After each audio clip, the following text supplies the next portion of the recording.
नमस्कार आपण आउ गोटे ब्लॉग को स्वागत करुच्ची। तो आज आम पर किसी नुआ डिजाइन लाइट मिरर आसी जाइए। तो प्रथम देखिए गोटे हैंडमेड नुआ डिजाइन मिरर अच्छी जोटा कि 2 फुट पूरा हाथ फैब्रिक हैंडमेड होती ग्लास लगी हैंड सब आर्ट होती जार प्राइस रही 4500 टंका।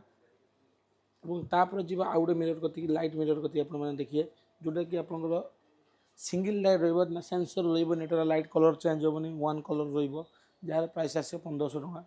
ता पाखक आसिया 1.5 फुट 2 फुट गोटे कलर मिरर जहाँ कि 3टा कलर रोचे ग्रीन आपणकर व्हाइट एवं ग्रीन व्हाइट मिक्स रोचे जार प्राइस आस 3000 टंका।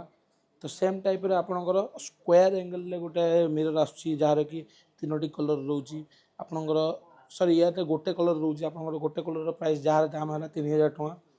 ता पाखर आसिया देखिए आपन को गोटे 2.5 गोटे मिरर रोचे जहाँ कि 3टी कलर अच्छी आपको यार प्राइस मजे आसो 3000 टंका। जदि आपण मानक यह दरकार तेज आमको तल दिया नंबर कंटाक्ट करूँ। आम लोकेशन हूँ भद्रक बंशक भद्रक।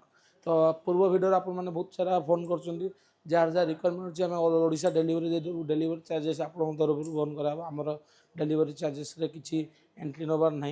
तो आप दरकार आम मान कंटाक्ट तल दिया नंबर कंटाक्ट करूँ।